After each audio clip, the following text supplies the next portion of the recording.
Hi dears, welcome back. ഇന്ന് നമുക്ക് പഴം കൊണ്ട് എളുപ്പത്തിൽ തയ്യാറാക്കി എടുക്കാൻ പറ്റുന്ന ഐസ്ക്രീമിൻ്റെ റെസിപ്പി നോക്കാം. വെറും 2 ചേരുവകൾ മാത്രം മതി. നല്ല ടേസ്റ്റുമാണ്, നല്ല ഹെൽത്തിയുമാണ്. അപ്പോൾ നമുക്ക് റെസിപ്പി എങ്ങനെയാണെന്ന് നോക്കാം.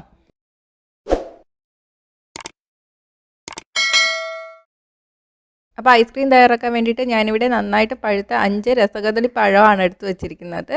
പൂവമ്പഴമോ നേന്ത്രപ്പഴമോ ഒക്കെ ആയിരുന്നാലും കുഴപ്പമൊന്നുമില്ല കേട്ടോ. പാളയംകോടൻ പഴം എടുക്കണ്ട, അതിന് കുറച്ച് പുളിപ്പ് ടേസ്റ്റ് ഉള്ളതുകൊണ്ട് ഐസ്ക്രീം ഉണ്ടാക്കിയാൽ അത്ര രസം ഉണ്ടാവില്ല.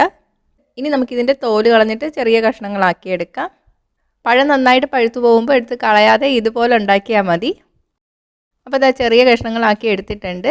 ഇനി നമ്മളിത് ഒരു കവറിലോട്ട് ഇട്ട് കൊടുക്കുക. ഇത് നമ്മൾ ഫ്രീസറിൽ വെച്ചിട്ട് സെറ്റ് ചെയ്തെടുക്കാൻ പോവുകയാണ്.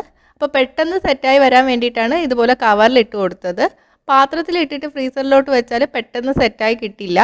സാധാരണ നമ്മുടെ പോളിത്തീൻ കവറില്ലേ, അതിൽ വെച്ചാലും മതി. പക്ഷെ നന്നായിട്ട് കഴുകി വൃത്തിയാക്കിയതിന് ശേഷം അതിലിട്ട് വയ്ക്കുക കേട്ടോ. കവറിൽ ലോക്ക് ചെയ്തതിന് ശേഷം ഇതുപോലെ നന്നായിട്ട് പരത്തി വെച്ച് കൊടുക്കുക. എല്ലാം ഒരുപോലെ സെറ്റായി വരാൻ വേണ്ടിയിട്ടാണ്. ഇനി ഇത് ഫ്രീസറിൽ 3 മുതൽ 4 മണിക്കൂർ വരെ സെറ്റായി വരാൻ വേണ്ടിയിട്ട് വയ്ക്കാം. പാത്രത്തിലാണെങ്കിൽ കുറച്ച് കൂടുതൽ സമയം എടുക്കും കേട്ടോ. അപ്പോൾ 3 മണിക്കൂർ കഴിഞ്ഞിട്ടുണ്ട്. ഇത് സെറ്റായി വന്നിട്ടുണ്ട്.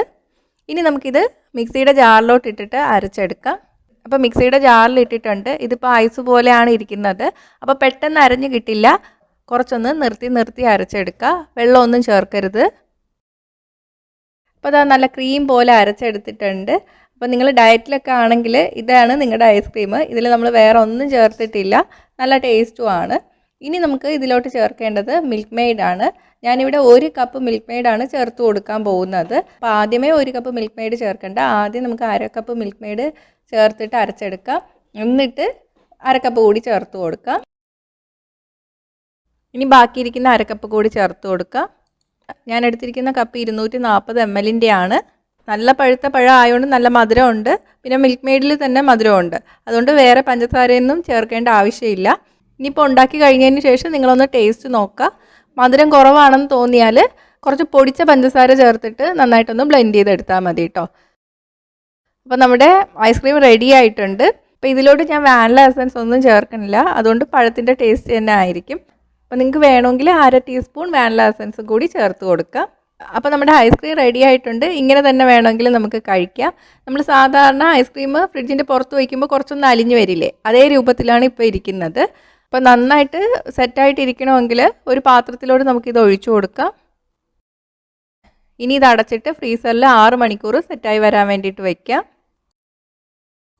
അപ്പോൾ അത് 6 മണിക്കൂർ കഴിഞ്ഞിട്ടുണ്ട്. നമ്മുടെ ഐസ്ക്രീം റെഡി ആയിട്ടുണ്ട്. ഇനി നമുക്കിത് സെർവ് ചെയ്യുന്ന പാത്രത്തിലോട്ട് മാറ്റാം. അപ്പോൾ നല്ല ടേസ്റ്റി, നല്ല ഹെൽത്തി ആയിട്ടുള്ള പെട്ടെന്ന് തയ്യാറാക്കി എടുക്കാൻ പറ്റുന്ന ഐസ്ക്രീമാണിത്. അപ്പോൾ അധികം ചേരുവകളൊന്നും വേണ്ട. ട്രൈ ചെയ്ത് നോക്കാനും എളുപ്പമാണ്. അപ്പോൾ ഉണ്ടാക്കി നോക്കിയിട്ട് നിങ്ങളുടെ അഭിപ്രായങ്ങൾ കമൻറ്റ് ചെയ്യുക. ഇഷ്ടമെങ്കിൽ ലൈക്കും ഷെയറും ചെയ്യുക. കൂടുതൽ റെസിപ്പീസിനായിട്ട് ചാനൽ ഇതുവരെ സബ്സ്ക്രൈബ് ചെയ്യാത്തവർ സബ്സ്ക്രൈബ് ചെയ്യാനും മറക്കല്ലേ. അടുത്തൊരു റെസിപ്പി ആയിട്ട് കാണാം. ബൈ.